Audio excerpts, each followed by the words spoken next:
हम लोग जो भी बात करेंगे, जितने भी एडवोकेट लोग आप लोग बैठे हुए हैं, बाकी के लोगों के हिसाब से आपको सरकार के और बैंकों की तरफदारी करनी है।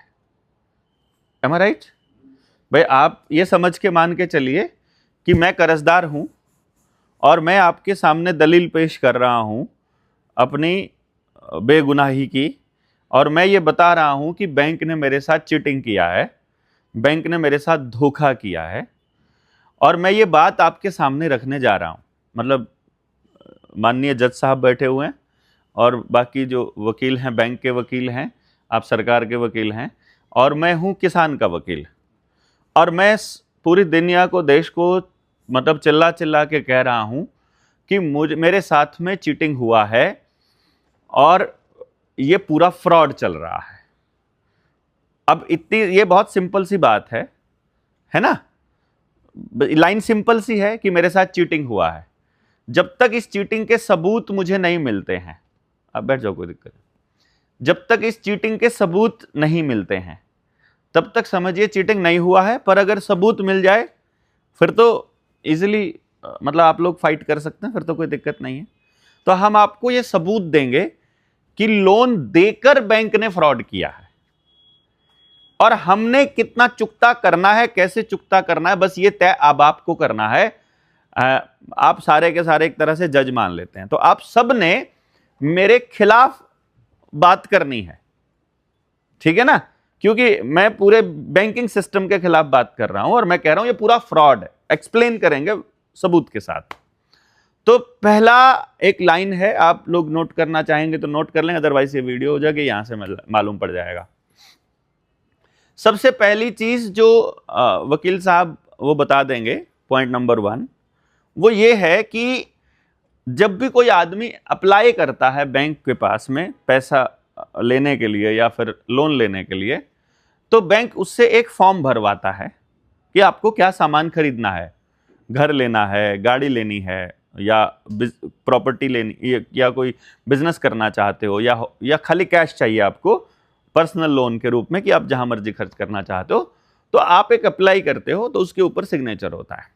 उसमें वो जो बैंक एक एप्लीकेशन के ऊपर पहले से ही साइन करा लेता है, वो बंदा जो बैंक वाला बंदा होता है, 40-50 साइन एक कागज के ऊपर करवाता है, जिसमें वो ना तो आप पढ़ते हो कभी भी, जिसमें ना कोई किसान पढ़ता है और ना ही कोई और हो रहा होता है। आपको कितना लोन ग्रांट होना है, आपके साथ आपकी क्या शर्तें रहेंगी, वो पहले से उसमें लिखी होती है। वो असल में बैंक के साथ आपका हो रहा एग्रीमेंट होता है, जिसके ऊपर वो साइन करा रहा होता है। वो कितना लोन देगा वो मैनेजर तय कर लेगा वैल्यूएशन करके, बट वो आपका अनुबंध हो गया, वो सिग्नेचर ये कह रहा है कि आपका कॉन्ट्रैक्ट हो गया, जितने का भी लोन होगा वो अमाउंट उसमें बाद में भर लेंगे। ऐसे ही होता है जी, है ना? ऐसे ही होता है ना?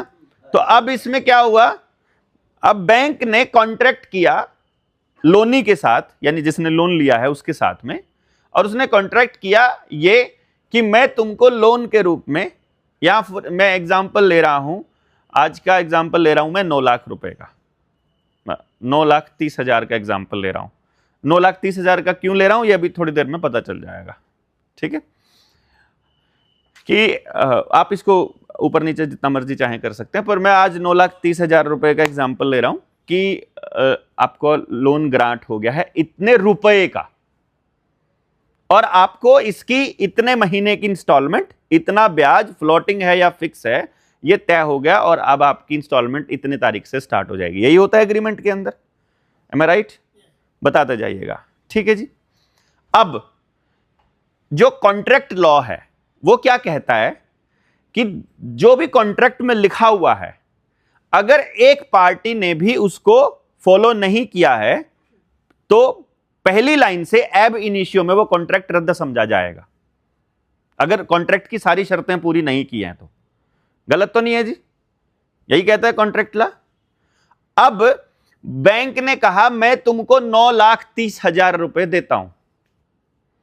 बैंक ने 9,30,000 रुपए आज तक किसी को भी लोन नहीं दिया, मतलब जितना भी उसने लिखा आज तक रुपए में किसी को लोन नहीं दिया।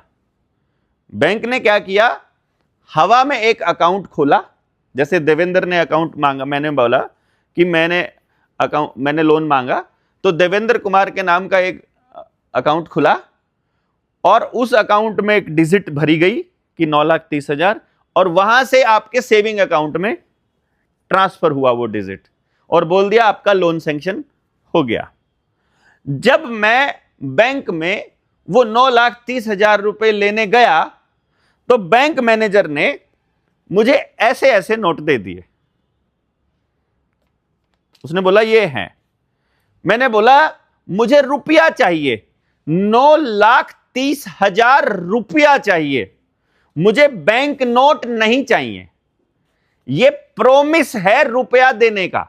ये जैसे लोन एक प्रॉमिस है रुपया देने का, ये भी प्रॉमिस है रुपया देने का। इसमें गवर्नर ने साइन किया हुआ है।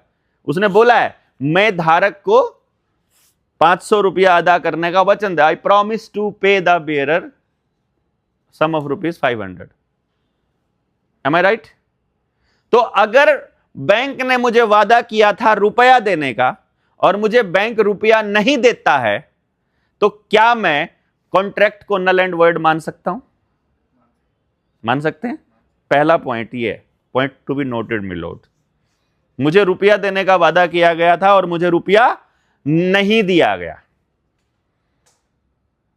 आप बैंक के वकीलों बोलो कुछ यार, मेरी खिलाफत तो करो, थोड़ा बहुत मुखालफत करो, खिलाफत नहीं, मुखालफत करो, मतलब इसके विरोध में बोलो ना।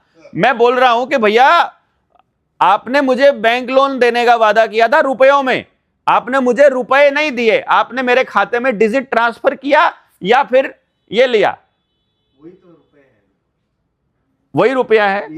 ये रुपया नहीं है, रुपये का प्रॉमिस है। अगर ये रुपया होता तो इस पे रुपया लिखा होता। This is a legal tender of रूपी, लीगल टेंडर है ये रुपया नहीं है, जैसे कि चेक है, जैसे कि चेक है। Exactly, this is a cheque of the cheque. Cheque पे आप साइन करते हो, इस पे गवर्नर ने किया हुआ है। लोग मान रहे हैं, this is not the law. मैं लोगों की मान्यता पे बात नहीं कर रहा हूं, यहां पे किसी धर्म की बात नहीं हो रही, किसको भगवान मानते हो किसको नहीं मानते हो। मैं यहां कानून की अदालत में खड़ा हूं, मैं ये कह रहा हूं मैंने रुपया मांगा, मुझे रुपया नहीं मिला। इसको कोर्ट कह दे, बैंक को नोटिस दे के भेज दे। अब बैंक इसमें एक जवाब दे सकता है कि मैं इसको रुपया मान लूंगा, मुझे कोई दिक्कत नहीं है इसको रुपया मानने में। अगर बैंक ये कह दे कि भारत के 500 रुपए की कीमत और बैंक के 500 रुपए के नोट की कीमत बराबर है, क्योंकि यहां पर बैंक क्या कह सकता है कि आप सामान तो इसी से लेकर आए ना, आपको पानी की बोतल खरीदनी है, आपको ईंट खरीदनी है अपनी मकान के लिए, फैक्ट्री के लिए मशीनें खरीदनी है, या अपने घर के लिए या कुछ भी खरीदना है, तो आपने इसी को यूज किया ना। मैंने इसे भारत का रुपया मानकर यूज किया है। अगर नहीं किया तो बताओ आप, अगर आप यूज करते हो। बैंक की तरफ से बात कर रहा हूँ। हाँ, आपके हाथ से जो है उसके ऊपर 500 रुपया लिखा हुआ है। नहीं, इस पे लिखा हुआ है I promise to pay the bearer. उसके पीछे देखो वो 500 रुपया इंडिकेशन है। मैं आपको इसके बदले में 1 रुपया दिखाता हूं, इस पे कहीं नहीं लिखा हुआ मैं भारत धारक को 1 रुपया देने का वचन देता हूं। इस पे कोई प्रॉमिस नहीं लिखा हुआ है। इस पे लिखा भारत सरकार 1 रुपये पे, इस पे लिखा है 1 रुपया और लिखा है भारत सरकार। इस पे लिखा है भारतीय रिजर्व बैंक, कोई भारत सरकार का जिक्र नहीं है इसके अंदर। और इस पे लिखा हुआ है मैं 500 रुपए अदा करने का वचन दे। ये प्रॉमिस है रुपए का, ये रुपया है। हैं? बैन नहीं कर सकता। क्यों नहीं कर सकता? रुपया नहीं है, ये भी रुपए का नोट है। मैं आपको बता देता हूं, ये भी रुपए का लीगल टेंडर है और ये 500 रुपए का लीगल टेंडर है। इसको छापती है भारत सरकार। भारत में जितना भी नया उत्पादन होता है उसकी एवज में, और इसको छापता है भारतीय रिजर्व बैंक। मैं सिर्फ ये कह रहा हूं इस रुपए की और इस रुपए की अगर कीमत बराबर हो तो फिर मैं आपकी बात को सच मान लूंगा। सर एक बात, हाँ, बैंक भी वही चाहेगी कि वही रुपया दे दो मुझे। हाँ, मैं अभी इस पे आते हैं, आपके वाला सवाल पे दे देंगे। अगर इसी पे पहले ही लेना है तो पहले ही ले लेते हैं, कोई बात नहीं। आपका सवाल, आपने कहा कि आप बैंक के वकील होने के नाते आप कह रहे हो कि ये रुपया नकली है और या फिर ये लीगल टेंडर है, तो आप लीगल टेंडर ही दे दो, ठीक है। अभी इन्होंने बोला कि ये मुझे यही दे दो, ठीक है। अब मैं ये कह रहा हूं ये नकली है, और आईपीसी का सेक्शन 489 ABCDE ये कहता है कि नकली नोट रखना, नकली नोट देना, नकली नोट मांगना कॉग्निजेबल ऑफेंस है, आजीवन कारावास तक की सजा है, लाइफ इंप्रिजनमेंट है। देख लीजिए, आप लिख के दे दीजिए। लेकिन वो नकली है, ये नकली है, ये साबित मैं अभी कर देता हूं। हाँ, ये नकली है, ये मैं अभी साबित कर देता हूं, ठीक है भाई। अगर ये नकली है फिर तो 489 लगती है। अब आते हैं, यानी कि अगर ये नकली है तो 489 ABCDE लगती है बैंक के ऊपर जिसने भी ये पैसा हमको दिया है। तो ये नकली कैसे है, this is the most important part. Promissory note का मतलब होता है वचन पत्र। वचन पत्र का मतलब होता है एफिडेविट। ये गवर्नर का एफिडेविट है देश की जनता के नाम।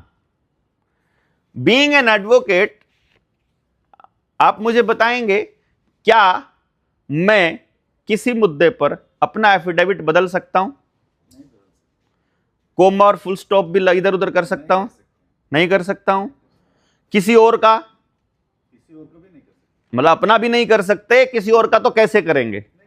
तो अगर मान लीजिए मैंने एक एफिडेविट दे दिया कहीं पर और मैंने ही उसके कॉन्ट्राडिक्टरी या उसको चेंज करके कोई और एफिडेविट दे दिया, अब इन दोनों केसेस में सबसे पहला बात, मेरे ऊपर मुकदमा होगा, यह तय है ना।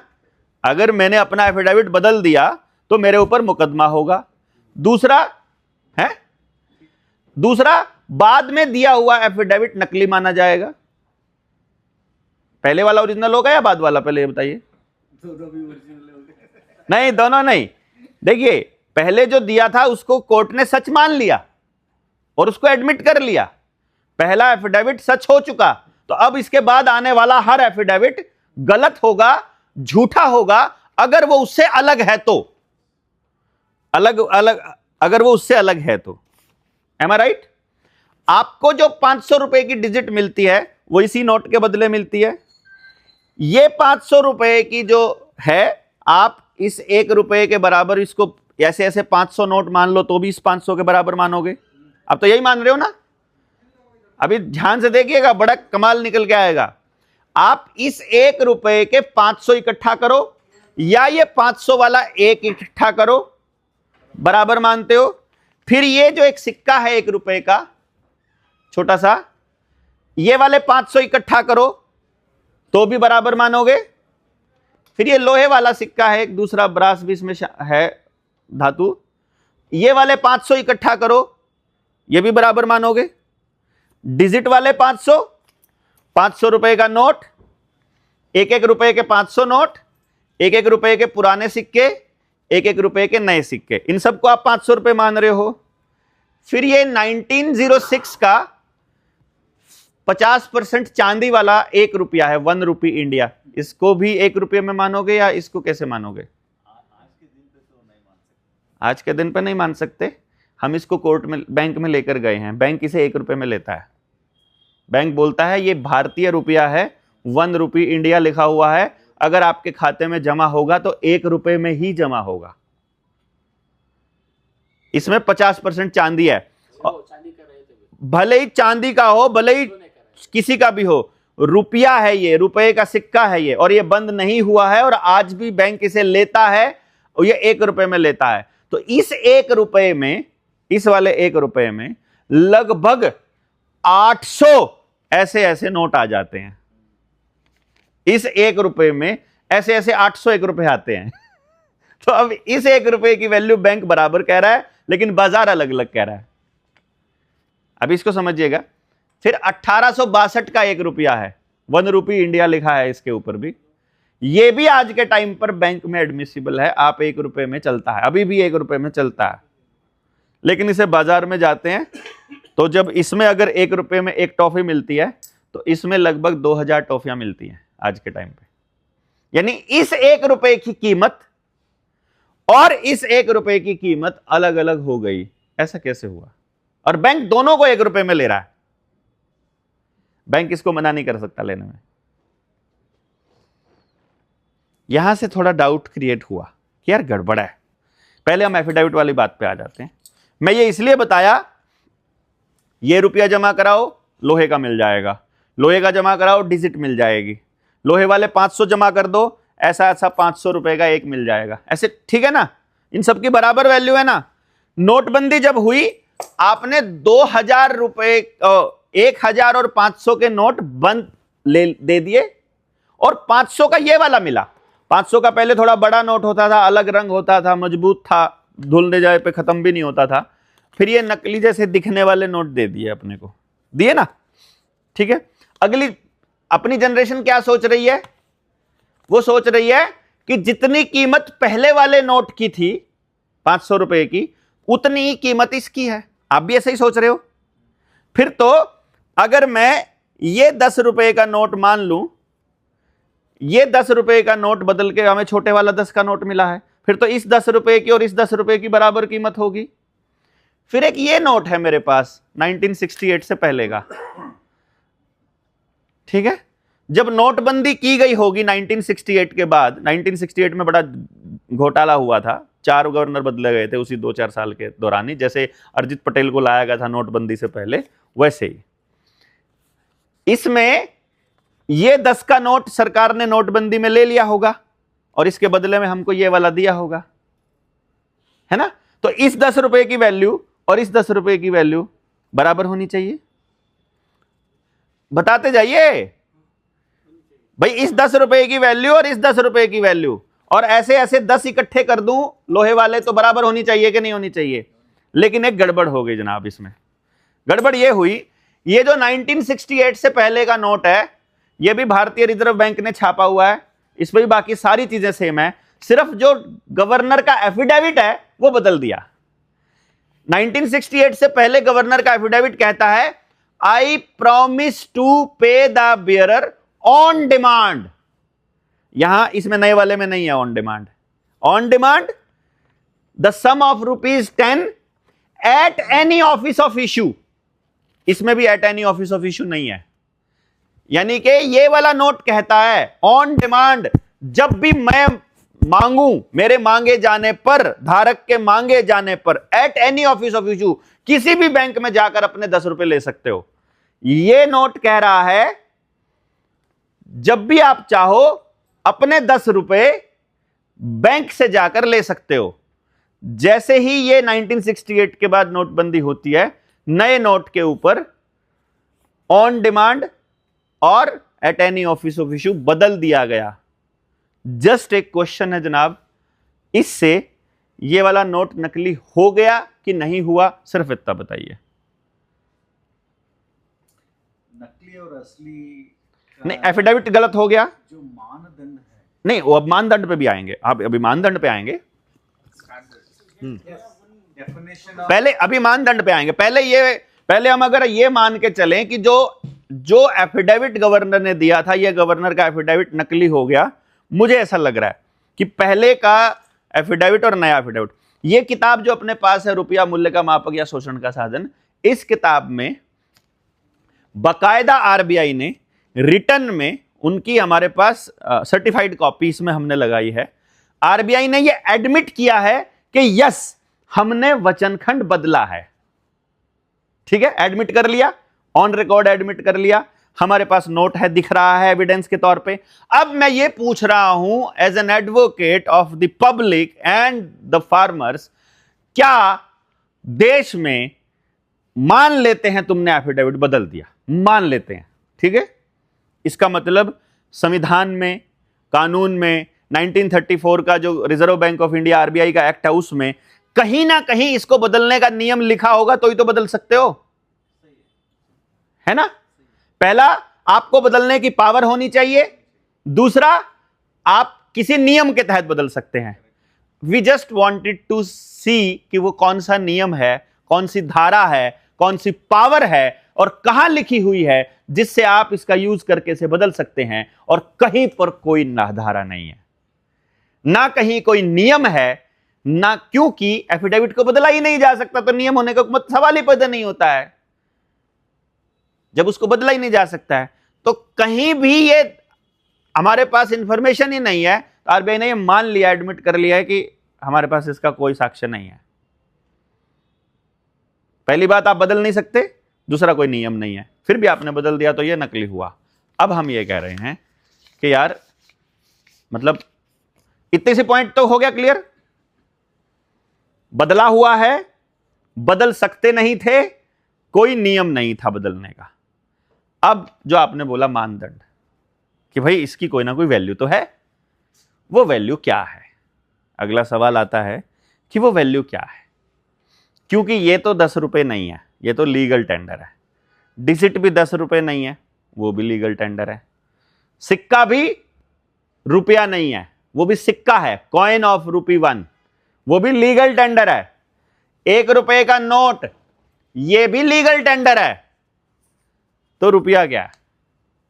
This is the question, what is a रूपी? माध्यम तो है, देयर मस्ट बी समथिंग जो उसको रिप्रेजेंट करे। जैसे माध्यम है, हमें किसी चीज की लंबाई मापनी है, हम लंबाई को मापने का क्या तरीका है? हम ऐसे बिलात से माप लेते हैं, ऐसे हाथ से, 1 2, ठीक रहेगा, बढ़िया रहेगा। अब मान लो इसका टेबल यहां से यहां तक 15 बिलात आया, 15 हाथ आया, तो आप सारे मापोगे, सबका 15 आएगा? सबका अलग आएगा। छोटा बच्चा मापेगा ज्यादा आएगा, बड़ा लंबा हाथ वाला होगा कम आएगा। गड़बड़ हो गई यार, ऐसा तो नहीं हो सकता। तो फिर लंबाई ऐसे मैं बताऊंगा कुछ और, आप बताओगे कुछ और, सब गड़बड़ हो जाएगा। तो इसीलिए फिर एक फिक्स किया कि भैया जी इतना ले लेते हैं, इस वाले डिस्टेंस को 1 मीटर बोलेंगे, इसमें 100 सेंटीमीटर हो जाएंगे, इतने ही डिस्टेंस को 1 मीटर बोलेंगे, ना 1 सेंटीमीटर भी कम, ना 1 सेंटीमीटर भी ज्यादा। दुनिया के किसी कोने में बैठा हो, मैथ वाला मापे या इंग्लिश वाला, गरीब मापे कि अमीर, लंबा मापे कि मतलब छोटा अंधा, साउथ में मापो कि नॉर्थ में, अमेरिका में मापो, जहां दुनिया में मापना चाहते हो, 1 मीटर मतलब इतना, शोषण को रोकने के लिए। तो 1 मीटर उस लंबाई को बोलेंगे। भाई अब मैं स्केल है मेरे पास, एक तो दर्जी वाला स्केल होता है, निकाला माप लिया, एक मिस्त्री वाला होता है, एक फुट उसका होता है, लकड़ी का होता है, लोहे का होता है ना, जमीन वाला दूसरा है, लेकिन डिस्टेंस उतना ही होगा 1 मीटर का। अब मुझे सिर्फ ये बताइए कि लोहे वाला ज्यादा अच्छे से नापेगा या फिर चांदी वाला या सोने वाला? डिस्टेंस से मतलब है ना अपने को। इसी तरह से अपने को वजन तोलना है, तो वजन चांदी वाला अच्छे से तोलेगा कि लोहे वाला? भाई 1 किलो मतलब 1 किलो। किलो इस बात के ऊपर निर्भर नहीं करता है कि वो किस धातु का बना है। इसी तरह से रुपया इस बात पर निर्भर नहीं करता है कि किस धातु का बना है। चांदी का भी है, लोहे का भी है, स्टील का मिक्स धातु भी है, कागज भी है और डिजिट भी है। भाई अगर आपके सामने एक चीज पेश कर दी जाए कि इसको छापने में 3 रुपए के करीब खर्च होते हैं, 3 रुपए के बैंक नोट, और इसको बनाने में 2000, और ये लोहे वाला बनाने में इसको 10 रुपए के करीब खर्च होते हैं, तो फिर लोहे वाला क्यों बना रहे हैं? वो बना रहे हैं ना, वो छाप रहे हैं ना, वाई?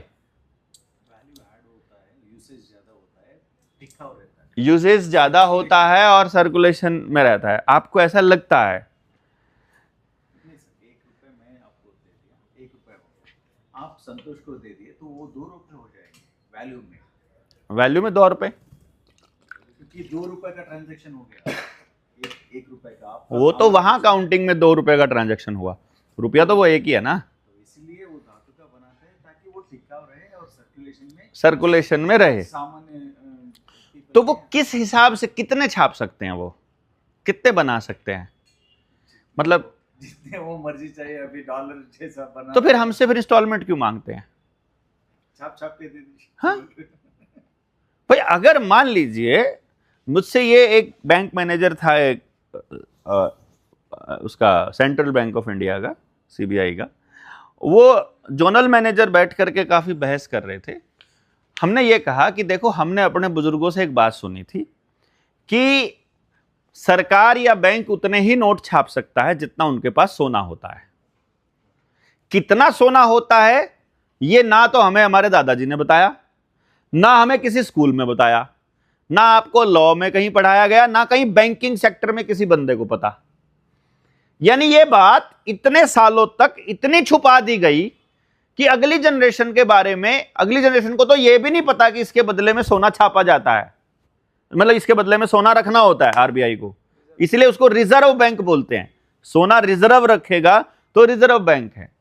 अब हम जब इसके पीछे जाते हैं और जब हम सरकार से सवाल पूछते हैं और जब हम आरबीआई से क्वेश्चन पूछते हैं और वित्त मंत्रालय से पूछते हैं जनाब, तो आपकी जानकारी के लिए एक बड़ी कमाल की बात मैं आपको बताता हूं। हमारी इस किताब के पेज नंबर 20 पे एक्सप्लेन किया हुआ है हमने। हमारे जो इस किताब के लेखक हैं घनश्याम वर्मा जी, उन्होंने 2015 में एक आरटीआई डाली और 2023 तक चली वो, 8 साल तक अपील अपील अपील, फिर सीआईसी के पास जा करके फिर हाजिरी लगाना, फिर बैठना, फिर सारी अपीलें तक जा करके लास्ट में जा करके वित्त मंत्रालय ने आरटीआई के जवाब में, हमने सवाल क्या था भी हमें कैसे पता चलेगा कि ये वाला असली है ये वाला नकली, या दोनों नकली या दोनों असली, हमें नहीं, कुछ नहीं पता। हमें सिर्फ ये बताइए कि वैध रुपया हम किसे कहेंगे, वैध नोट कौन से होंगे। वैध लीगल वैध मतलब लीगल रुपया कौन सा है। वित्त मंत्रालय ने ऑफिशियली आरटीआई के जवाब में लिख के ये कहा है हमारे पास लीगल मनी का कोई डॉक्यूमेंट अवेलेबल नहीं है। अगर इंटरप्रिटेशन में जाऊं तो इसका यह मतलब निकलता है कि सब इलीगल है। अगर आपके पास लीगल की कोई डेफिनेशन नहीं है तो क्या नियम है। अगर ऑफिशियली आरबीआई लिख कर दे रहा है तो मैं कहां जाऊं, मैं देश की जनता हूं, मैं कहां जा रहा हूं। मुझे कैसे पता चल रहा है कि एक आदमी तो सुबह से लेकर रात तक दिहाड़ी करके उसको तो 500 रुपया दिया जा रहा है, दूसरे वाला है उसको 2000 रुपया दे रहे हैं, तीसरे वाला एक टेंडर पास हो गया उसको 6000 करोड़ दे रहे हो। उसके तो सिर्फ कागज की वैल्यू 6000 करोड़ और मेरी असली मेहनत की कीमत, मेरी गाय की कीमत तुमने 1 लाख रखी है, उसके कागज पे सिर्फ टेंडर पास होने की 6000 करोड़ है। उसको 6000 करोड़ क्या वैल्यूएट करके दिया गया है और मेरी मेहनत को कैसे वैल्यूएट किया है, किस तरह से तुमने तोला है। There should be some formula, there should be something, energy को मापने का कोई तरीका होना चाहिए।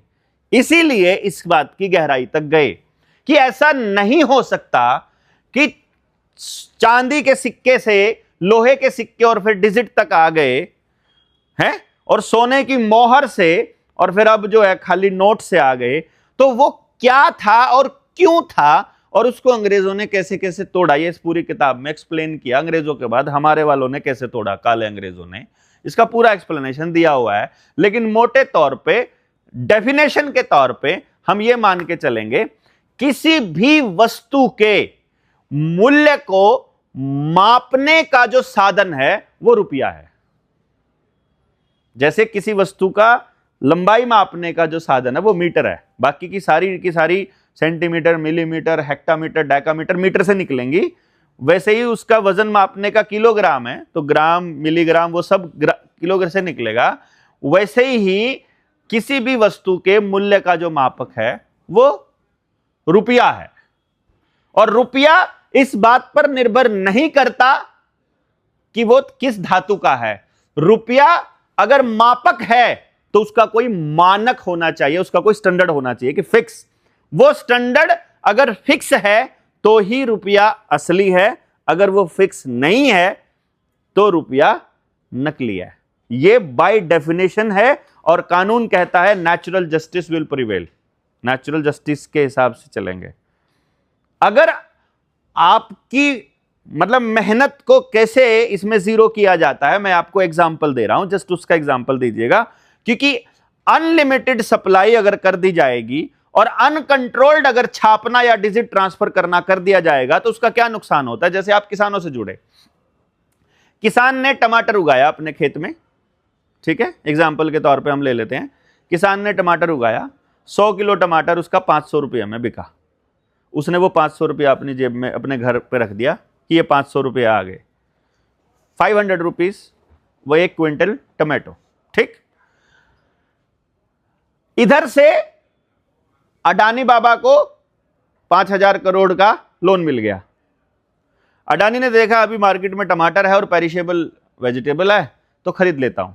उसने सारी की सारी खरीद कर अपने स्टोर में इकट्ठी कर ली।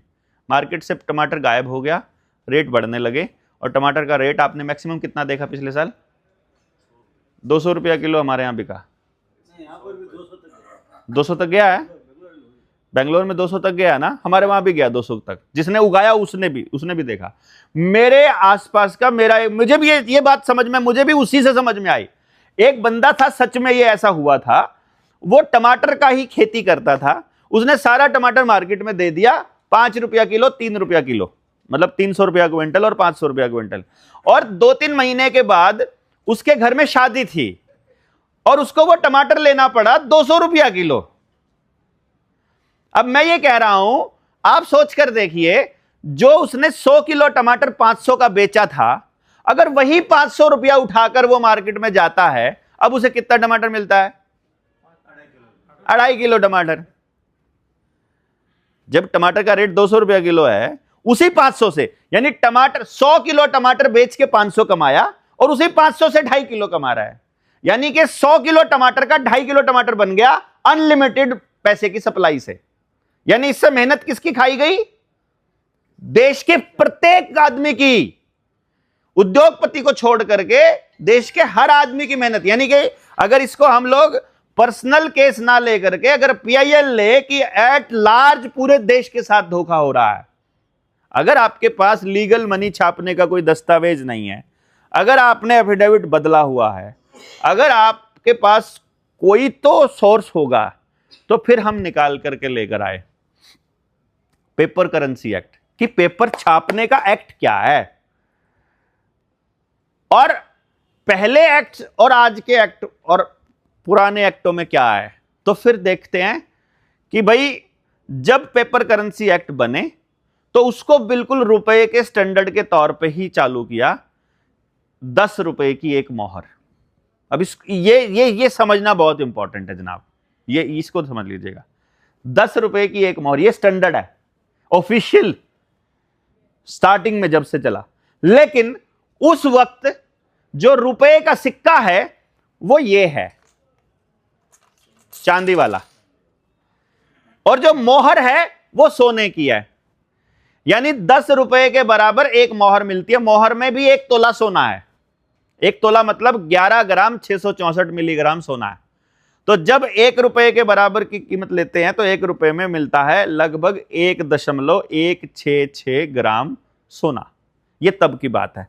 लेकिन फिर चेंज हुआ इसके अंदर, और जो आखिरी चेंज आया वो पेपर करेंसी एक्ट 1882 के हिसाब से आया। कौन सा?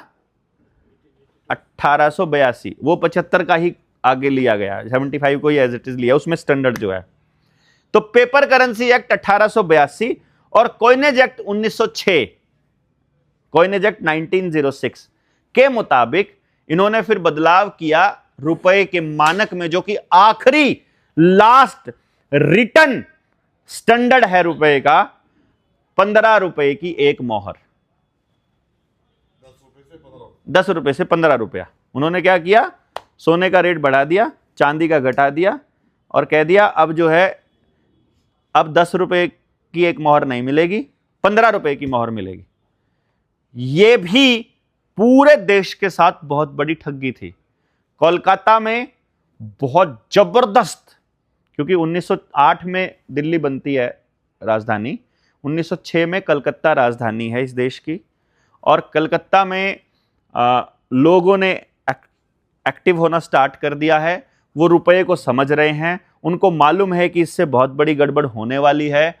बाद में बाबा साहब भीमराव अंबेडकर ने भी इसके ऊपर बाकायदा संसद के अंदर बोला है कि तुम ऐसे अनकंट्रोल्ड पैसा छापोगे तो देश और गरीब होगा, गरीब और गरीब होते जाएंगे, अमीर और अमीर होते जाएंगे।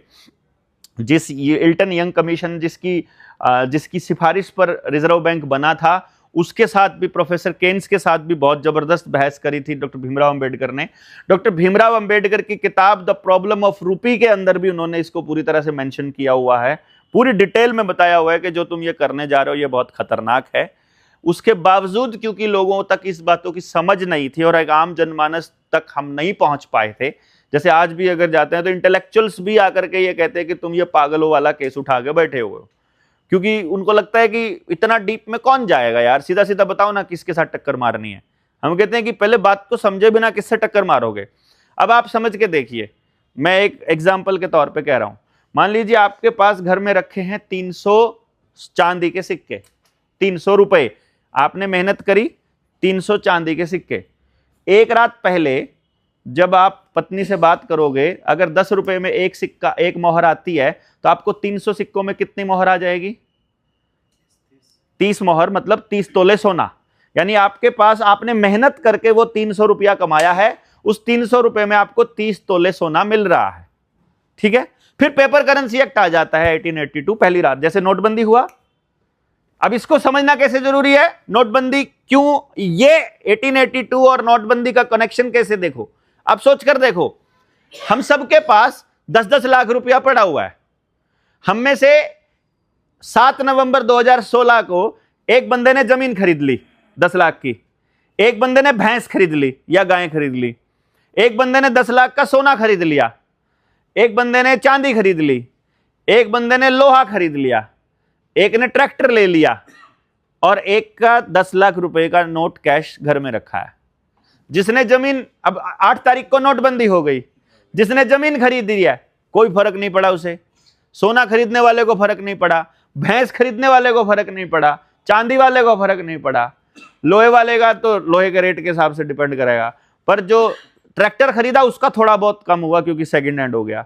अदरवाइज जिसके घर में नोट रखे थे सिर्फ वो कचरा हुए, बाकी धन एज इट इज है। यानी एक रात पहले में ऐसे खत्म हो जाता है, नोट खत्म हो जाते हैं। अब 1882 वाले पेपर करेंसी एक्ट की बात करते हैं। अगर हम, आपके पास 300 रुपए रखे हैं, एक रात पहले आपको 30 तोले सोना रखा है, कानून बन गया, अगले ही दिन कानून बन गया 15 रुपए की एक मोहर है। अब 300 में कितना बनेगा? 20 तोले सोना। यानी आपका 10 तोले सोना सिर्फ एक कागज के सिग्नेचर ने खा लिया। सिर्फ आपका नहीं, पूरे देश के हर आदमी का 30% सोना खा गया एक झटके से ये कागज। मानक इसलिए जरूरी है मेंटेन करना कि हर आदमी के साथ चीटिंग होगा, अदरवाइज तो क्यों जी। अब आगे आते हैं। तो अब पेपर करेंसी एक्ट कह रहा है कि 15 रुपए की एक मोहर है, ठीक है। यानी एक तोला सोना कितने रुपए का हो गया? 15 रुपए का। एक तोला सोने का मतलब हो गया 11.664 ग्राम सोना। और जब हम इसको 15 से डिवाइड करते हैं तो निकल के आता है 777 milligram gold in 1 rupee. Clear? अब 1 रुपए में 777 मिलीग्राम गोल्ड, ये भारत के रुपए का स्टैंडर्ड है, ऑफिशियल लिखा हुआ आरबीआई एक्ट के अंदर के और बाकी के कानून, पेपर करेंसी एक्ट में आज तक। इसके बाद कोई भी ऐसा कागज कानून नहीं है जिसमें रुपए के स्टैंडर्ड पर चर्चा हो रखी हो, या स्टैंडर्ड को खत्म करने की बात हो रखी हो, या स्टैंडर्ड को बदलने की बात हो रखी हो। 2011 का कॉइनेज एक्ट आया है, उसमें सिक्के के साइज, वजन के बारे में जिक्र है, लेकिन उसमें रुपए के स्टैंडर्ड पर कोई जिक्र नहीं है। इसका मतलब जो लास्ट अवेलेबल डॉक्यूमेंट होगा उसी को एज एन एविडेंस लिया जाएगा। और लास्ट अवेलेबल डॉक्यूमेंट के हिसाब से अब हमने लगभग 6300 के करीब तो अजय ने लगा रखे हैं, 3000 के करीब हमने लगा रखे हैं आवेदन। पूरे भारत में बैंकों को लगभग 10,000 लोग तो जो हमारे टच में हैं, छोटा बड़ा केसेस करके हमने आवेदन लगाया हुआ है कि भाई हमारे साथ कुछ चीटिंग हो रखी है। हम कह रहे हैं कि जितना गोल्ड होगा आरबीआई के पास हम उतना ही नोट छाप सकते हैं। यह आरबीआई एक्ट 1934 कहता है। आपको वो देना पड़ेगा जब भी मांगेंगे।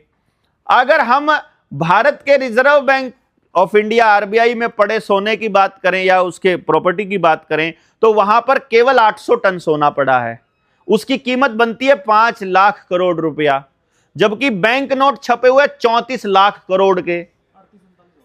हाँ वो ज्यादा हो गए, मैं उस टाइम की बात कर रहा हूं। तो अगर मान लो 34 लाख करोड़ का बैंक, मतलब 34 लाख करोड़ रुपए के सिक्के नोट हैं और 5 लाख करोड़ ही छाप सकते थे, तो 29 लाख करोड़ रुपया हो गया इलीगल, नकली। अब मैं ये कह रहा हूं कि जब आपके पास 29 लाख करोड़ रुपए हैं, 34 लाख करोड़ हैं, तो लोन कितने का दे सकते हो आप? उतना ही ना। लेकिन लोन के आज के टाइम पर जो लोन है वो 256 लाख करोड़ का है। वो रुपया कहीं है ही नहीं, वो दिया कैसे आपने? This is the question. Digital भी कहां से आया? क्योंकि यही सवाल मैंने पूछा था। मैंने बैंक मैनेजर ने जब मुझे बोला, इसके ऊपर बहुत सी बहस हुई।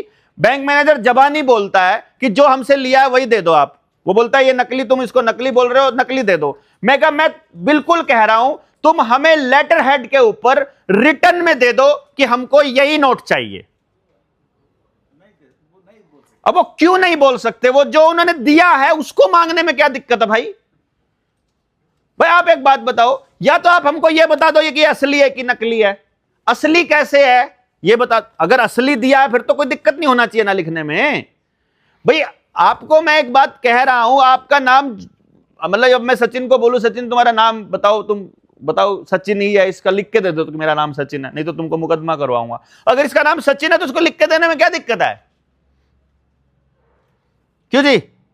मैं कह रहा हूं हमें बता दो कि ये नकली है कि असली। तो तुमने हमको जो लोन दिया है, अगली लाइन एक और बताता हूं। बैंकों के पास, आप बैंकों के वकील रहे हैं इसलिए मैं बता रहा हूं, बैंकों के पास एक किताब होती है, उसका नाम होता है बैलेंस शीट। ठीक है? बैलेंस शीट एक ऐसा दस्तावेज है जहां आपके लोन अकाउंट्स की जानकारियां भी रहती हैं, और उसमें एक बड़ा खेल रहता है कि जब जो लोन चुकता हो जाते हैं या एनपीए हो जाते हैं या राइट ऑफ हो जाते हैं, उनका सारा रिकॉर्ड वहां से वो निकाल कर फेंक देते हैं, डिस्पोज ऑफ कर देते हैं। वो रहता ही नहीं, कोई सबूत ही नहीं रहता है कि आपने लोन लिया था कहीं कभी।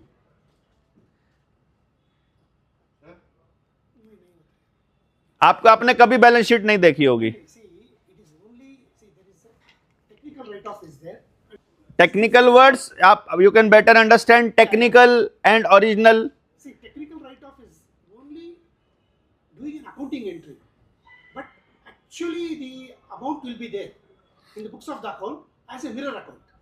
As a mirror account, As a mirror account. not as a original Not account. as a because और दूसरी कमाल की बात, वो बैलेंस शीट कहीं पर भी दिखाता नहीं है bank. no, it is being shown.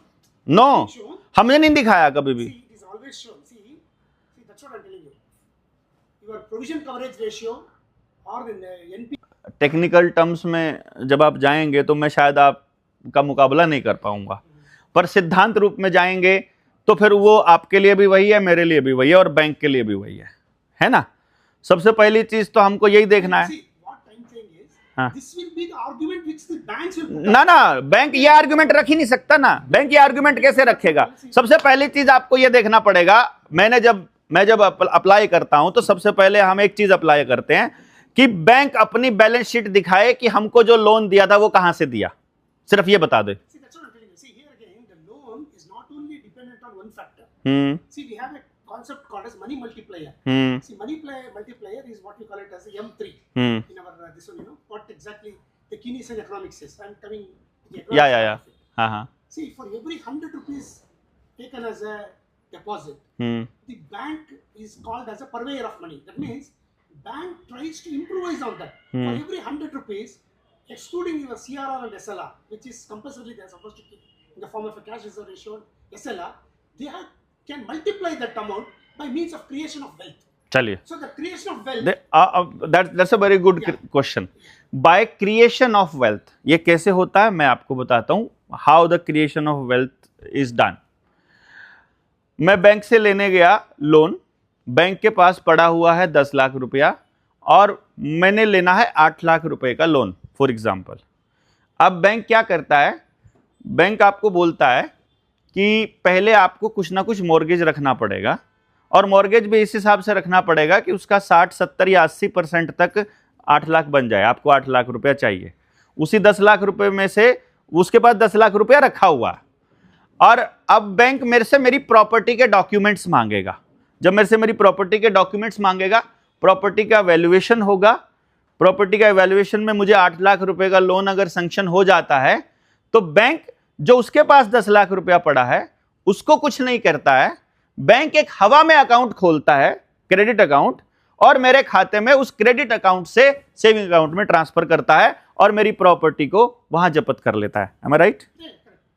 ठीक है, यानी उस 10 लाख रुपए में से नहीं दिया उसने जो मुझे दिया वो कहीं है ही नहीं है। How is this improvisation is done? Simple. मतलब आपने वो अब एक तो ये बात हो गया, मतलब अभी एक तो ये पॉइंट हो गया। यस यस यस, एक तो ये पॉइंट हो गया ना। देखो 10 लाख रुपया बैंक के पास पड़ा था, उसी में से वो दे रहा होता तो कोई बात नहीं थी। ठीक है, बट हाँ, यस यस यस, जो बॉटल एक है आपके हाथ में, आप एक ही दे सकते हो, आप दो कैसे दे सकते हो? हाँ, अभी इसको यस, इन प्रिंसिपल आप यहां जाएंगे तो 10 लाख को नहीं छेड़ रहा है, वो आपकी प्रॉपर्टी के अगेंस्ट हवा में डिजिट बनाकर आपके खाते में ट्रांसफर कर रहा है। अब मैं एक सवाल आप लोगों के सामने रख रहा हूं, जरा इसको जरा ध्यान से देखिएगा। मैं एक बैंक हूं और मैंने 100 करोड़ रुपया छाप लिया। मैं डे 1 की बात कर रहा हूं, डे 1, पहले दिन मुझे जितना सोना मेरे पास था, मैंने पूरे देश को चलाने के लिए, इंडस्ट्रियलिस्ट आप लोग बैठे हुए हो, आप सबको चलाने के लिए मैंने 100 करोड़ छाप लिया और सबको मैंने 100 करोड़ रुपया दे दिया 10% सालाना के इंटरेस्ट रेट पर। ठीक है, आज से पहले कहीं बैंक नोट अवेलेबल नहीं है, और 1 साल बाद की बात में देखेंगे, मैंने आपसे इंटरेस्ट लेना है 10% का। तो जब मैं 1 साल बाद आपसे पैसा लेना है मुझे, तो मैं कितना लूंगा? 100 करोड़ का 10% 10 करोड़ हो जाएगा, 110 करोड़ रुपया मुझे आपसे वापस लेना है। लेकिन मार्केट में रुपया कितना है? मैंने छापा कितना था? 100 करोड़ छापा था, 100 करोड़ ही बांटा था, और मैंने लेना आपसे 110 करोड़ है। यानी वो जो 10 करोड़ का इंटरेस्ट है वो कभी भी मार्केट से नहीं आएगा। लेकिन चूंकि गेम क्या खेला कि जो आपने पहले महीने मुझे इंटरेस्ट दिया, इंटरेस्ट माइंड इट, आज के टाइम पर ऐसा हाल होता है, आपने 1 करोड़ का लोन लिया, 4 साल से भर रहे हो, 4 साल भरते हुए हो गए, आज भी 1 करोड़ से ज्यादा पेंडिंग है। यह हाल है आज के टाइम पे लोन का। मतलब आप 4-5 साल में तो करोड़ जाओगे तो वो ऐसे का ऐसा पेंडिंग रहता। वो कहता पहले हम इंटरेस्ट ले रहे हैं आपसे, वो पहले इंटरेस्ट ले रहा है। इंटरेस्ट में जो आपने इंटरेस्ट में जो दिया वो कौन सा दिया? वो इसी 100 करोड़ रुपए में से आपने मुझे इंटरेस्ट दे दिया, उसी 100 करोड़ में से। लेकिन एक बात है सर, वही 1 रुपए का बात मैंने किया था, मैं आपको 1 रुपए दिया, वो 1 रुपए एक था। हाँ, और जब आप वही रुपए उनको संतोष को दे देंगे तो 1 रुपए नहीं बचेगा, 1 रुपए 2 रुपए हो जाएगा। अभी देखो कमाल की बात यह है कि जब मैं रुपया खर्च कर रहा हूं, मेरे पास 1 रुपया इन्होंने जब मुझे दिया और मैंने संतोष जी को जब 1 रुपया दिया, तो वे कह रहे हैं कि 1 रुपया खर्च करने के बाद 2 रुपया हो जाता है। इन्होंने मुझे 1 किलो चावल दे दिए और मैंने वो खर्च कर लिए, अब वो इनको दे दूंगा मैं 2 किलो बना के। खर्च का तो सिद्धांत ये है कि जब वो खर्च हो गया तो वो खत्म हो गया। ऐसा कैसे यहां खर्च होकर 1 रुपया 10 रुपया बन जाएगा क्या? फिर भी अगर खर्च भी नहीं किया, ट्रांसफर भी किया, तो 1 रुपया जब आपने मुझे 1 रुपया दिया, और रुके जब मनी इज नॉट वेल्थ, ना बेस्ड ऑन द एनवायरनमेंट ना मैं बता रहा हूं इसको आगे, मैं एक्सप्लेन करता हूं इसको। आपने जो 1 रुपया मुझे दिया, जब वो मेरे पास है वो 1 रुपया है, अब आपके पास वो नहीं है। जैसे कि एक सॉरी सर, हाँ ना आपका यस एग्जांपल दे सकते हैं और value. You mean to say that the central government is the government of India? The government of India, or for that matter, Actually, the no, President of India. actually this is not the truth. 1934 में जब RBI act आता है, उस वक्त यहां पर जो राज चल रहा है वो ब्रिटेन की पार्लियामेंट के हिसाब से चल रहा है। और उस वक्त जितने भी कानून आ रहे हैं गवर्नमेंट ऑफ इंडिया के ऊपर लागू करने के लिए, वो पार्लियामेंट ऑफ इंग्लैंड दे रही है। और उस वक्त the word the central government was and is used for the parliament of England only. अभी इस वक्त भी हमारे भारत के संविधान में भारत की सरकार के मात्र 3 नाम हैं भारत के। जब हम कोई केस करते हैं, it is union of India versus फलाना ढिमकाना। जब हम पासपोर्ट रखते हैं, उस पर लिखा है रिपब्लिक ऑफ इंडिया, और जब कोई आदेश होता है वहां लिखा होता है गवर्नमेंट ऑफ इंडिया। इसके अलावा the central government is not defined anywhere in the constitution और any law book. There is no definition of the central government. And the irony is that if you see on the note Bharatiya Reserve Bank, तो इसके नीचे लिखा है guaranteed by the central government. And इससे ऊपर बताता हूं मैं आपको, जो आपने बताया है RBI being a separate entity, साथ में आपने ये नहीं बताया RBI being a non government entity. Non government, government नहीं है, प्राइवेट है वो पहले नंबर पे, आरबीआई भी और सारे बैंक भी। तो भारत की जनता को एक प्राइवेट संस्था बताएगी कि आपकी वैल्यू क्या है। और प्राइवेट संस्था में भी आरबीआई को गाइडलाइन कोई सरकार नहीं दे सकती है। मैं आपको बता रहा हूं, आरबीआई के अंदर बोर्ड ऑफ डायरेक्टर्स बैठे हैं, जैसे किसी कंपनी में बैठते हैं, जिसके अंदर आज के टाइम पे आनंद महिंद्रा और नंदन नीलकणी जैसे लोग हैं। वो तय करते हैं किस तरह का नोट छपेगा और कितने नोट छपेंगे। और हम सवाल पूछ रहे हैं नियम क्या है छापने का, बस। This is the fundamental question. This was the point which was made by our famous P. Chidambaram. हाँ. This demonetization. हाँ, Supreme Court has made it very clear. हाँ. Because the content. Honourable CGI साहब, supreme court के CGI साहब से मैं कह रहा हूं, मैं एक देश का किसान आदमी, मुझे पता लगा बैंक ने मेरे साथ फ्रॉड किया है। और आप नेशनल सिक्योरिटी को आप लोग छुपा सकते हो, आप कह रहे हो कि ठीक है ये आम आदमी की, आम पब्लिक की समझ से बाहर की बात है, पर जिस चीज की वजह से मैं बर्बाद हो रहा हूं वो मेरी पहुंच से बाहर की बात कैसे हो गई? That's what we see. मुझे बताना पड़ेगा, मुझे इकोनॉमिक्स में पढ़ाना चाहिए कि रुपया क्या होता है। That's what we coming हाँ. to see today. I mean, I'm just giving the हाँ, example of यस, होता है। जो हमको पढ़ाया गया है उसका हम रट्टा मार के देश की दुनिया को भ्रमित करें, एक तरीका ये होता है, और एक होता है हम सिद्धांत पे बात करें। अगर हम ये बात करते हैं भारत एक इकोनॉमी है, देश दुनिया के अंदर 4थे नंबर पर आने वाली इतने ट्रिलियन की इकोनॉमी है, इसका मतलब केवल इतना है जो इन्होंने कहा था, रुपया इधर से उधर, उधर से इधर ट्रांसफर हो रहा है। वो जो वैल्यू है वो केवल इतनी है। हर आदमी का पैसा बैंकों के जरिए जा रहा है, इसलिए वो दिख रहा है।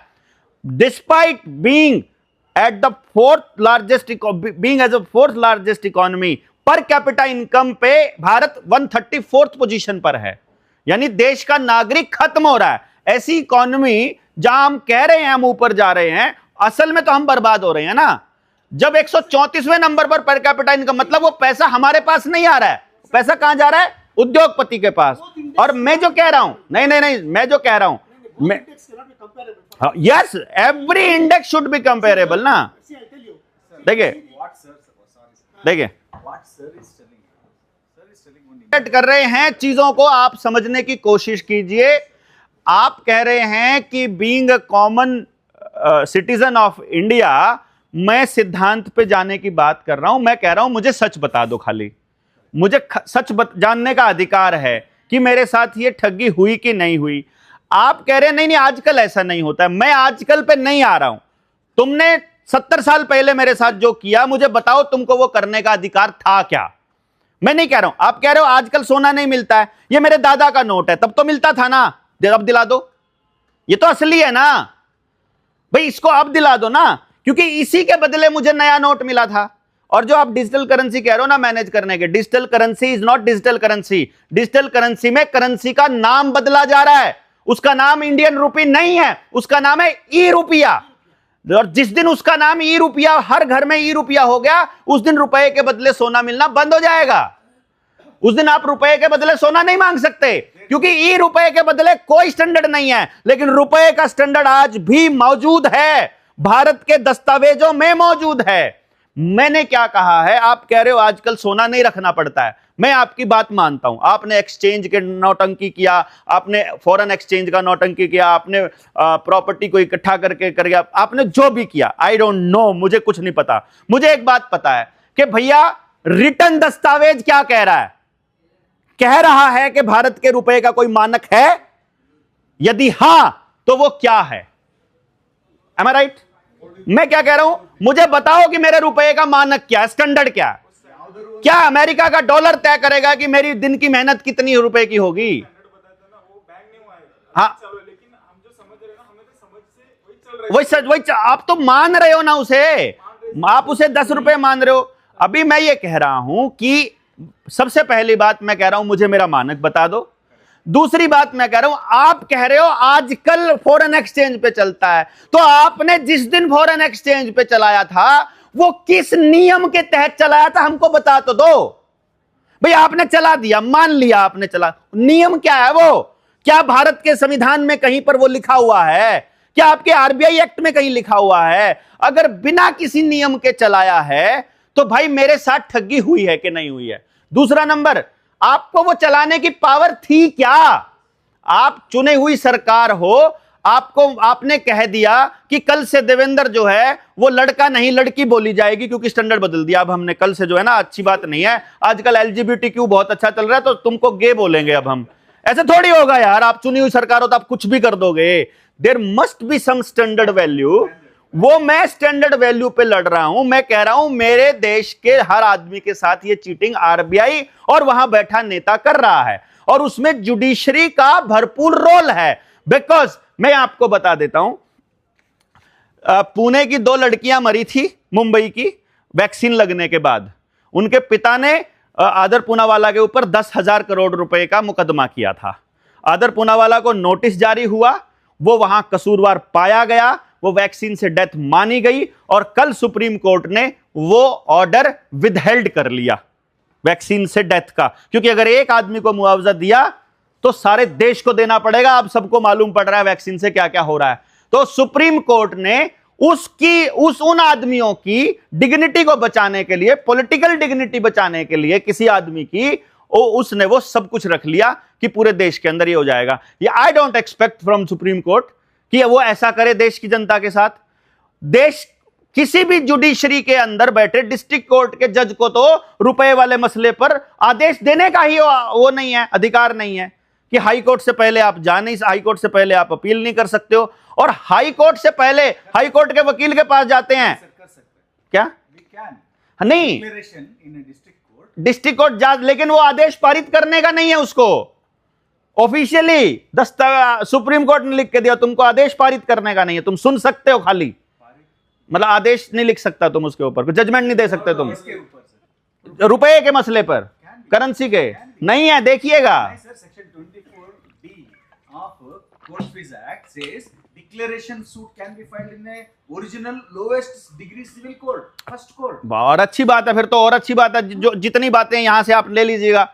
चलो, हाई कोर्ट के जज के पास जाते हो, बोलते हैं डीआरटी के पास जाओ, सीधा 1 मिनट में डीआरटी के पास भेज देता है। वो हमने पहले ही बता दिया, ट्रिब्यूनल का तो बनाया इसलिए तो ट्रिब्यूनल तो कि कानून से बाईपास करना पड़े। फिर हमने जब ये सवाल पूछा है कि भाई आपकी सारी बातें सही है, लेकिन जो हो रहा है अगर वो कानून के हिसाब से कहीं पर भी लिखा हुआ है तो हम मानेंगे, और उस कानून को अगर आपने हमसे पूछे बिना बना लिया है तो हम उसका विरोध करेंगे। इसके ऊपर हमारा विरोध करना बनता है। अगर वो कहीं भी नेचुरल जस्टिस को डिनाई करता है तो हमारा विरोध बनता है। पहली बात यह है कि जितनी भी बात आपने बोली हैं ये सारी की सारी गैर कानूनी तरीके से चलाई जा रही हैं। और दूसरी बात जितनी मैं बोल रहा हूं, मैं ये कह रहा हूं, एक और बता रहा हूं मैं आपको। जब वो जोनल मैनेजर ने, बैंक वाले ने मेरे को एक बात बोली, जैसे आपने कहा कि अब आजकल जो है गोल्ड रखने की जरूरत नहीं होती, सरकार बिना गोल्ड के ही छाप लेती है। हाँ हाँ, देता हूं, फिर से मैं बात प्रिंसिपल पे ही आऊंगा। यहां पर जौन सी बात बैंक के इशारे पर हो रही है वही सुप्रीम कोर्ट कह रहा है। मैं सुप्रीम कोर्ट से भी ये बात करने वाला हूं आने वाले टाइम में। सुप्रीम कोर्ट को भी बताना पड़ेगा, क्योंकि जो बात आप कह रहे हो ना, नहीं नहीं नहीं, आपको फेवर करना चाहिए, मैं तो कह रहा हूं आपको फेवर करना चाहिए बैंक का, लेकिन मैं जो कह रहा हूं, मैं एक सिटीजन के नाते अपनी बात रख रहा हूं। There are certain things. See, I'll give you आपने कहा कि सुप्रीम कोर्ट ने यह कहा कि तुमको क्या करना है और क्या नहीं करना, और वो क्लीन इंस्ट्रक्शंस हैं। आई एम डेड श्योर कि सुप्रीम कोर्ट ने यह नहीं कहा कि तुम फर्जी नोट नहीं छाप सकते और तुम छाप रहे हो। See, what I'm telling is the role and responsibility के बारे में बता रहा हूँ। And again coming to the question of fraud. See, the definition of fraud का क्या हुआ था? जो मैं कह रहा हूं वही आप कह रहे हैं कि सुप्रीम कोर्ट ने इस मुद्दे के ऊपर, प्रिंसिपल मुद्दे के ऊपर कोई जजमेंट पास नहीं किया है। Because there is no reference made to it. हाँ, तो आज हम आपके बीच इसीलिए तो आए हैं ना कि भाई पहले इस मसले को समझें कि आप रखिए इस बात को। जब मैंने जब जोनल मैनेजर से बात किया, जब बैंक वाले से, और जो आपके वाली बात पे उसने जब रेफरेंस उठाया, उसने कहा कि भाई अब जो है बैंक को नोट छापने के लिए या डिजिट ट्रांसफर करने के लिए गोल्ड वगैरह की जरूरत नहीं पड़ती है। तो मैंने कहा गोल्ड की जरूरत नहीं पड़ती मतलब स्टैंडर्ड की जरूरत नहीं पड़ती है, मतलब कोई रेफरेंस नहीं लेना पड़ता आपको, तो आप मतलब किस हिसाब से छापते हैं? तो बोला जरूरत के हिसाब से छाप लेते हैं। तो मैंने कहा इसका ये मतलब मानूं मैं एज अ सिटीजन आपकी बात का ये मतलब मानूं कि कोई लिमिट नहीं है, आप कितना भी ट्रांसफर कर सकते हो? बोला हाँ। तो मैंने कहा फिर तुम वो भी छाप लो यार जो हमसे लेना है तुमने इंस्टॉलमेंट में।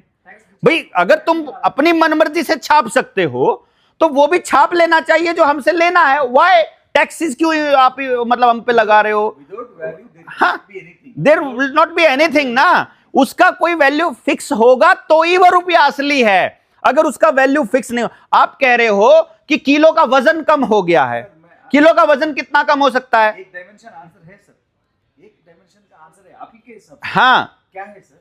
अभी 1 रुपए का वैल्यू है क्वेश्चन 50 रुपीस 93,000 9300 0.75 is half. हाँ। That is 70,000 रुपए। तो इसीलिए उसको 1 रुपए नहीं भरना होता है सर, 70,000 रुपीस भरना होता है। हाँ, exactly that is what I am trying to say. Actually भरता नहीं है, चालू है, एक्चुअली भरता नहीं है। मैं आपको वो बता रहा हूं, यही तो खेल, असल खेल समझा रहा हूं। अभी मैं भी उल्टा ही आ रहा हूं। हाँ, यही 1 रुपए पे 75 नहीं है, ये जो मैंने 9,30,000 था ना, ये मैंने 777 का कैलकुलेशन किया था। आज के टाइम पे 777 मिलीग्राम जो गोल्ड है उसकी जो कीमत है वो 9300 रुपीज के बैंक नोट के बराबर है, 9300 रुपए के बैंक नोट के बराबर, 9300। यस, यानी कि हमारा जो 1 रुपया है, यानी भारत के लोगों द्वारा मेहनत से कमाया गया जो 1 रुपया है, उसकी कीमत 777 मिलीग्राम गोल्ड है। ऑफिशियली पेपर करेंसी एक्ट 1882 जिसको छेड़ा नहीं गया है उसके हिसाब से, और वो गोल्ड की जो वैल्यू है बैंक नोट में वो 9300 रुपए के नोट के बराबर है। यानी कि जैसे ही मैं 1 रुपया बैंक में जमा करता हूं अपनी मेहनत का, क्योंकि मैं जो बैंक नोट जमा कर रहा हूं वो भी रुपया सोचकर जमा कर रहा हूं, क्योंकि मैं भारत का नागरिक, भारत का रुपया कमाता हूं, तो मैं जो ऊर्जा ले रहा हूं वो रुपए में ले रहा हूं। तो जैसे ही मैं 1 रुपया जमा करता हूं, बैंक 9300 रुपए किसी को लोन दे देता है। इसको ऐसे समझो, जैसे ही मैं 100 रुपए बैंक में जमा करता हूं, बैंक किसी को 9,30,000 रुपया लोन दे देता है। जैसे ही मैं 1000 रुपए देता हूं, वैसे ही 93 लाख रुपीस लोन दे देता है। इसीलिए आपके बैंक की ट्रांजैक्शंस बताई जा रही है, क्योंकि आप पैसा जमा कर रहे हो मेहनत का, और वो छाप रहे हैं उसके मल्टीप्लाई 9300 टाइम्स। यानी कि हर आदमी के साथ हर ट्रांजैक्शन में 9000 मल्टीप्लिकेशन में ठगी हो रही है। This is the fact. अगर स्टैंडर्ड पे देखा जाए तो भाई नियम है तो नियम बता दो, नियम नहीं है तो अपना छाप लो। हमने रिटन ऑफिशियल स्टेटमेंट्स में बैंकों को लिख कर दिया, आवेदन लगाया, प्रूफ्स लगाए, किताब छपी हुई है, सारे सबूत ऑफिशियल सर्टिफाइड कॉपीज लगाई। सर्टिफाइड कॉपीज लगा के बैंक वालों से सवाल पूछते हैं कि तुमने जो हमको लोन दिया था, पहली बात तो ये इतना बड़ा फ्रॉड हो गया, दूसरा मैं भारत का नागरिक किसी का रुपया रखने का हकदार नहीं हूं, और क्योंकि अब फर्जी रुपए में अगर मैं तुमसे डील करूंगा, जब तक तुम बता नहीं दोगे तब तक मैं इसको फर्जी मानता हूं।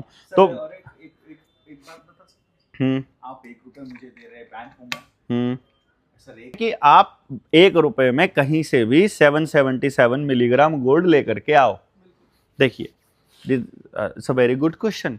मैंने ये नहीं कहा है कि 1 रुपए में 777 मिलीग्राम गोल्ड आता है, मैंने ऐसा नहीं बोला है। स्टैंडर्ड के हिसाब से मैंने कहा है मेरे भारत के रुपए की कीमत ये है, तो आप एक काम करो ना, एज अ बैंक आप ऑफिशियल कागज में सर्टिफाइड कॉपी दे दो कि मैं गलत बोल रहा हूं। दे सकते हैं। आप दे दो ना, कि स्टैंडर्ड क्या है वो बता दो, फिर आप अपना स्टैंडर्ड बता दो। काले वही तो सर, अभी स्टैंडर्ड के हिसाब से, हाँ क्योंकि मानदंड के हिसाब से हम बात कर रहे हैं। हाँ इकोनॉमिक्स में मानदंड, stock gold is the standard, हाँ। Gold is the standard. आप कह रहे हो 1 रुपए लेके जाओ, मैं तो लेके जाऊं, पर वो जब ये देखता हूं ये भी लीगल टेंडर है, ये भी लीगल टेंडर है। रुपया तो वही रखा है, असल में रुपया असल में गोल्ड ही है। मैंने तो नहीं बोला आपको आके ले लो, आप ही तो आए तो लेने के लिए। क्या लेने के लिए? तो आपने वचन दिया था, पैसे देने, पैसे आपने वचन दिया था, आपके ऊपर भरोसा किया था मैंने, आजकल की मेरे बाप दादाओं ने किया था, हमको नहीं बताया किसी ने। अभी मालूम पड़ा, किताबें देखी, रिसर्च देखी कि तुमने कैसे कैसे चेंजेस किए, हमें तो अब पता चला कि अभी तक भी ये चेंज होने बचे हुए हैं। अभी तक जो है ये डिजिटल करेंसी अभी पूरी तरह से नहीं आई है, अभी भी भारत की करेंसी रुपया है। इससे पहले कि भारत की करेंसी ई रुपया हो जाए, मुझे अपना रुपया दे दो। अभी हमने 10-10 रुपए के लगाए, बैंक में आवेदन लगाया। अभी है, बाकी है। हाँ अभी बाकी है, पिक्चर अभी बहुत ही बाकी है। अभी खाली 10 रुपया। अभी आप कुछ मत करो, अभी आप सारे इंटेलेक्चुअल लोग हो, आप एक काम करो, कुछ नहीं करना है, खाली 100 रुपये का एक नोट, उसकी कॉपी अपने पास रख लो और एक एप्लीकेशन बैंक में दे दो कि ये 100 रुपए का नोट मैं आपको दे रहा हूं, गवर्नर ने इस पे 100 रुपए अदा करने का वचन दिया है, मुझे इसके बदले में कोई लीगल टेंडर नहीं चाहिए, मुझे रुपया दे दो, मुझे सिर्फ रुपया दे, इस पे लिखा है मैं तुम्हें 100 रुपए अदा करने का वचन दे, मेरे 100 रुपए दे दो। And let us see bank क्या देता है। अगर वो कुछ भी नहीं देता है तो फ्रॉड है। हाँ उस पर लिखा है 100 रुपए देने का वचन देता हूं, गवर्नर ने बोला है। वही रुपए तो है। अरे वो रुपए का नोट है, रुपए बैंक में रखे हैं, रुपए में मौजूद सोने की मात्रा ही रुपया है। यही समझाना सबसे बड़ा खेल है। वही सर, सोने का मात्रा ही रुपया है। हाँ अगर आप वो दस्तावेज के हिसाब से सब ये आवेदन 17 में भी लगे हैं और 2016 में रामवृक्ष यादव को अखिलेश यादव सरकार ने गोलियों से भून दिया था जवाहर बाग कांड के अंदर, तो वो मेरे ख्याल से उससे पहले 2011-12 से लगाता आ रहा है। तो अब तक आंसर क्या मिला है? आंसर ये मिलता है, चुप हो जाता है बैंक, जवाब ही नहीं देता है, कुछ नहीं देता है। वो क्या कहता है, मैं आपसे सवाल पूछ रहा हूं, जैसे मैं आपसे सवाल पूछा कि भाई मेरे रुपए का स्टैंडर्ड क्या है, बैंक क्या करता है, मेरे रुपए का स्टैंडर्ड क्या है, तो बोलता है अरे नहीं नहीं सचिन से जाके पूछो, तुम सचिन के घर पे भी छापा पड़ गया था, सचिन का घर भी नीलाम हो गया था। मैं कहता हूं भाई मेरे साथ ठगी हो रखी है, अरे नहीं उससे पूछो वो भी बहुत ठगी कर रहा है, अमेरिका में ऐसा। अरे मुझे अमेरिका का नहीं पता, अमेरिका में तो वो ऐसी करेंसी चल, मुझे नहीं पता, मुझे मेरी करेंसी बताओ ना। जब मैं बैंक से कहता हूं, बैंक कहता है यार तुम तो गलत, तुम तो गड़बड़ कर रहे हो, तुम्हारे ऊपर तो ना मानहानि का केस करना पड़ेगा, तुम्हारे ऊपर तो वो सरकारी अधिकारी के साथ छेड़छाड़ का 153 लगाना पड़ेगा। मतलब आपका घर का है। नहीं लगा सकते। हाँ सर आरबीआई का आंसर क्या है जब पिटीशन लगाते आप मन घड़ंत बातें कर रहे हैं, मतलब हम आपसे जवाब मांग रहे हैं point wise, point two point, और वो राउंड फिगर में सारों का एक आंसर दे रहा है कि मन घड़ंत बातें जवाब दे, मतलब वो खाली इतना दे रहे हैं, कोई हम उसको दे रहे हैं कानून, हम उसको, ये आरबीआई के आंसर्स देख लीजिए। अब देख ले इनके आंसर्स हैं। अब देखो क्या कहता है, bank note are issued by the Reserve Bank of India under the provision of Reserve Bank of India Act 1934 under section 26(1) Reserve Bank subject to provisions of the section 26(2) every bank note shall be a legal tender at any place for the payment of the amount express there and shall be guaranteed by the central government. The act is available on the RBI website. बस ये इतना लिखा है। और इसका सवाल ये था कि भैया जी हमको ये बताओ कि ये जो गारंटीड बाय है इसमें क्या गारंटी किया हुआ है, तो कुछ ही गारंटी नहीं है। मतलब हमने पूछा कि 100 रुपए के बदले में आपने क्या गारंटी दिया हुआ है, तो उसमें वो जवाब दे रहे हैं, ये नहीं बता रहे हैं क्या गारंटी है, वो कह रहे हैं reserve Bank of India act के हिसाब से छप रहे हैं। Reserve Bank of India act छापते हैं, वकीलों से ज्यादा कौन खेल समझेगा इस लीगलिस्ट भाषा का, कि ये समझ में ही नहीं आती है किसी आदमी को। घुमा मतलब एक ही बात को 6 बार घुमाते इतनी देर में आदमी भूल जाता है कहना क्या चाह रहा था। ये वकील की क्वेश्चन ही नहीं है सर, ये बहुत ही डीप इकोनॉमिक्स का बात है। ये डीप इकोनॉमिक्स की नहीं है, ये प्रिंसिपल इकोनॉमिक्स की बात है। Deep economics is a fraud. पूरा इकोनॉमिक्स डिपार्टमेंट जो है वो रुपया समझाए बिना आपको इकोनॉमिक्स कैसे समझा देगा। वो कह रहा है ये डिमांड एंड सप्लाई पे चलता है। मैं कहता हूं डिमांड एंड सप्लाई पे नहीं चलता है यार। 1 किलो गेहूं अगर पहले 35 रोटियां बना के 500 कैलोरी ऊर्जा देता था, तो आज 1000 साल बाद भी उतना ही देगा, और आज भी उतना ही दे रहा है। 1 किलो गेहूं में उतनी ही चपाती बनेगी, उतनी ही ऊर्जा मिलेगी, उतने ही मिनट काम कर पाऊंगा। तो मेरे 1 रुपए में पहले एक पेट्रोल मतलब 1 लीटर पेट्रोल और आज के टाइम पे 100 रुपए में नहीं मिलता। तो कैसे? पहले 5 रुपए दिहाड़ी में आप गोल्ड ला सकते हो। पहले 50 किलो अनाज, अगर 50 रुपए क्विंटल जब अनाज बिक रहा है, उस टाइम पर 80 रुपए का 184 रुपए 1 तोला सोना है। उस टाइम पे सोने की वैल्यू ये है कि आप 4 क्विंटल अगर गेहूं बेच रहे हो तो 1 तोला सोना मिल रहा है। तो आज के टाइम पर उस 4 क्विंटल गेहूं में रोटी उतनी मिल रही है, वजन उतना ही है, एनर्जी उतनी मिल रही है। अब गोल्ड क्यों नहीं मिल रहा है? There should be a question. Energy equals to energy, standard है ये। ऊर्जा के मापने से ही जो बार्टर सिस्टम था, उसकी बजाय करेंसी को या रुपए को या नोट को या सिक्कों को इसलिए लाया गया था, पर्पस था किसी के साथ शोषण ना हो। कि भाई बार्टर सिस्टम में क्या था, किसी ने तो एक दिन दिहाड़ी किया है, और किसी ने, किसान ने गेहूं उगाया है 6 महीना मेहनत करके, 4 महीना मेहनत करके, तो उसकी 4 महीने की मेहनत है। फिर कुम्हार ने जो है वो 2 महीने में घड़ा तैयार कर दिया है।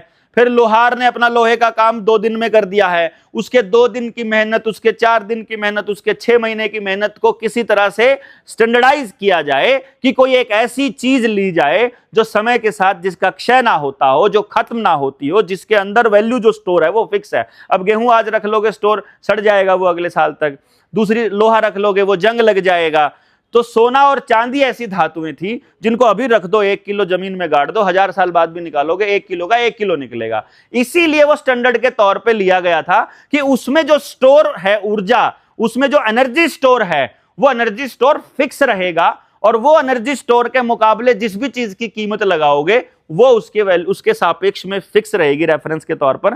वो रेफरेंस पॉइंट लेने के लिए, इसीलिए पूरी दुनिया में हर देश के अंदर सिर्फ एक ही करेंसी है, and that is gold. That is gold. जिस भी करेंसी को ऐसे तो छापते रहेंगे तो वेनेजुला वाला हाल होगा।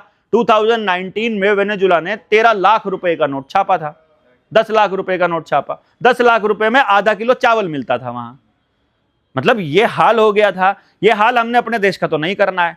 हमको तो अपने रुपए की स्टैंडर्ड पता करना है, और अगर स्टैंडर्ड नहीं है तो फर्जीवाड़ा है। और इस पे मैं आपको बताऊं, ना आज तक सुप्रीम कोर्ट कुछ कर पाया है, ना हाई कोर्ट कुछ कर पाया है, and I am very much sure ना ही कर पाएगा, क्योंकि सुप्रीम कोर्ट की इतनी औकात नहीं है जो उनको सैलरी देते हैं उनके खिलाफ बोल सके, चाहे कितना ही बड़ा जज हो, कितने बड़े इंटेलेक्चुअल्स हों। क्योंकि उनको जब जज बनाया गया है ना, वहां तक पहुंचे हैं, इसका मतलब है रुपए के मुद्दे से उनको दूर रखा गया है, उनको वही पढ़ाया गया है जो बैंकिंग सेक्टर को फायदा दे रहा है। अब एज ए सिटीजन मैं ये कह रहा हूं, ठीक है, जानकारी के लिए आप मान लो लाखों किसानों से जुड़े हुए थे किसी टाइम पर, किसानों को इतना तो इशारा कर ही सकते हो कि किसी भी आदमी ने, हम नहीं कहते किसी को आपको लोन चुकता नहीं करना है, हम नहीं कहते हैं लोन लेकर के नहीं देना है, पर हम ये कहते हैं जो लिया है वही देना तो बनता है।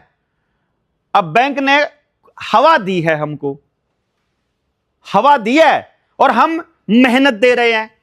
मतलब उसने तो क्या किया, हवा में अकाउंट बनाया, आपको कर्जदार बना दिया। अब हम क्या कर रहे हैं, घर छोड़ा, बीवी छोड़ी, बच्चे छोड़े, सेहत खराब की, सुबह से लेकर रात तक बेईमानी करी, झूठ बोला, और मतलब दिहाड़ी दिहड़ी करके तब तनख्वाह ली, तब जाके इंस्टॉलमेंट भरी। मतलब हमारी पूरी मेहनत को हवा के बदले ले रहे हैं। हमको बता तो दो तुमने हमको दिया क्या था, जो दिया था वो हम देंगे। अदरवाइज हमारे पास लिखे हुए दस्तावेज कहते हैं अगर तुमने हमको 9,30,000 रुपए के बैंक नोट दिए हैं तो उसके बदले में मेरी 100 रुपए बनते हैं, और नहीं बनते हैं तो रिटर्न में जवाब दो। मैं सबूत लगा रहा हूं कि कैसे बनते हैं 100 रुपए। और तुम सबूत दे दो कि कैसे बनते हैं, तुमने हमको कैसे 9.5 लाख रुपया दिया था। तो हाँ बताइए, हाँ बताइए। बैंक इसलिए आपसे ब्याज और ज्यादा पैसे मांग रहा है क्योंकि आपने उस पैसे का, जो आपने लोन लिया था, उसके बदले में आपने उसका फायदा लिया है। आपने घर लिया है, गाड़ी ली है या कोई और सामान खरीदा है और उसके बदले में वो आपसे मांग रहा है। मैं तो इस बात से डिनाई नहीं कर रहा हूं कि मैंने घर नहीं लिया है, मैं इस बात से भी मना नहीं कर रहा हूं कि मुझे देना है कि नहीं देना है। मैं तो कह रहा हूं ना कि मैं पैसा देना चाह रहा हूं। मैं तो ये बिल्कुल नहीं कह रहा हूं वकील साहब, मैं तो नहीं कह रहा हूं कि मुझे नहीं देना है। मैं ये कह रहा हूं जो मैंने लिया है मैं वही देना चाहता हूं। नहीं, वही नहीं दे सकते सर, जो आपने लिया तब ना, तभी की बात कर रहा हूं, तभी की बात। अगर वैसे भी देखा जाए, अगर आज के टाइम पर मैंने एक मकान ले लिया 1 करोड़ रुपए का, as per your definition, 1 crore रुपए का मकान 6 महीने के बाद एग्जाम्पल के तौर पे हमने मान लिया 1.5 करोड़ का हो गया, ठीक है। तो ये वैल्यू किसके लिए बड़ी है? Sir, actually here I have one more point to make. ये वैल्यू किसके लिए बड़ी